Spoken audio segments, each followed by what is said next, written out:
Assalamualaikum warahmatullahi wabarakatuh. Perkenalkan, saya Depi Susanti, SPDI, CGP Angkatan 4 dari TK Pelangi, Kabupaten Langkat. Di sini saya akan mewawancarai teman saya tentang kasus Bu Tati. Nah, yang di sini saya akan membacakan kasus Ibu Tati. Bu Tati adalah guru kelas 5 yang merupakan rekan kerja Bu Taibah, yang mana sama-sama mengajar kelas 5, yang kelasnya itu paralel. Ruangan kelas Bu Tati persis di sebelah ruangan kelas Bu Taibah. Bu Tati terkenal sangat disiplin dan cenderung galak.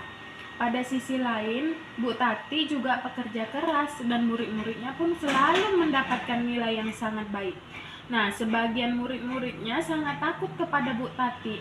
Sebagian yang lain bisa menyesuaikan diri. Lalu kepala sekolah Miss Toiba dan orang tua murid juga sangat menghargai Bu Tati. Suatu hari, Bu Taiba mendengar tangisan seorang murid dan pergi keluar untuk melihat asal suara tangisan tersebut.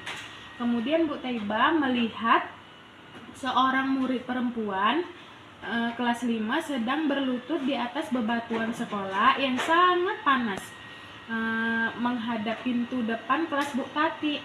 Nah, menurut Bu Taiba, melihat Bu Tati seperti itu, tanpa dihiraukan suara tangisan anak tersebut, dan dia tetap mengajar seperti biasa. Namun Bu Taiba bisa melihat bahwa beberapa murid di kelas Bu Tati mencoba untuk mencuri pandangan keluar kelas melihat teman yang sedang menangis dan berlutut di terik matahari. Pertanyaannya, jadi di sini pertanyaan yang saya tanyakan, apa yang harusnya Ibu lakukan? Terima kasih Bu Depi atas pertanyaannya. Yang harus saya lakukan yang pertama kali adalah bertanya pada anak perempuan yang menangis tentang mengapa dia sampai dihukum di luar kelas.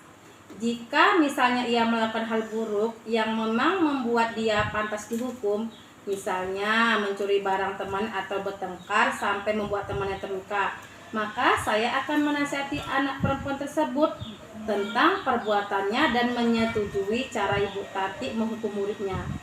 Sedangkan jika ia melakukan hal yang memang seharusnya berlebihan untuk dihukum di luar kelas seperti itu, misalnya ia hanya mengunyah permen karet atau melempar sebuah kertas di kelas, maka saya akan berpikir untuk menginterupsi di kelas Ibu Tati, karena menghukum seseorang anak seperti itu dirasa berlebihan, Bu, karena hal tersebut hanya perlu dihasika saja bagi seorang anak. Jadi dari kasus tersebut, apakah guru lain dapat menginterupsi di mana saat itu Bu ada yang berwenang atas kelas yang dipimpin Bu Tati tersebut, Bu? Menurut saya bisa, Bu, karena tangisan anak perempuan tersebut bisa mengganggu pembelajaran anak kelas lain.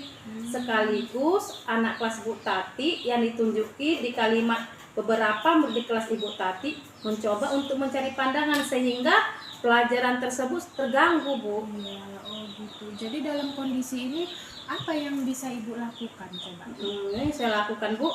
Jika memang kesalahan anak tersebut berat, contohnya mencuri, merundungi teman, bertengkar, maka saya akan meminta Bu Tati untuk membawa anak tersebut ke ruang BK saja.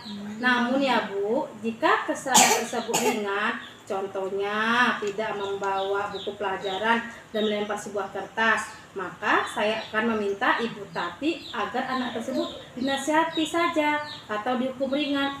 Misalnya ketika dia pulang sekolah atau suruh nyapu, suruh kutip sampah, seperti itu aja, Bu.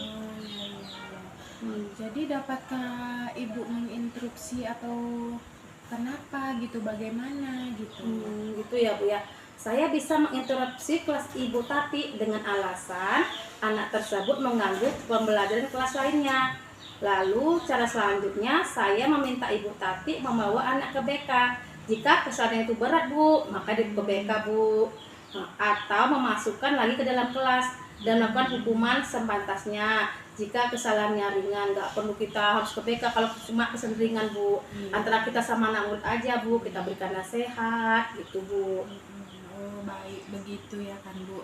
Jadi dari kasus Ibu Tati ini tadi ya kan, berarti kita mengalami dilema etika ya, Bu. Iya, Bu. Jadi terima kasih ya, Bu, atas waktunya, dan saya pergi dulu ya, Bu. Permisi. Iya, terima kasih, Bu.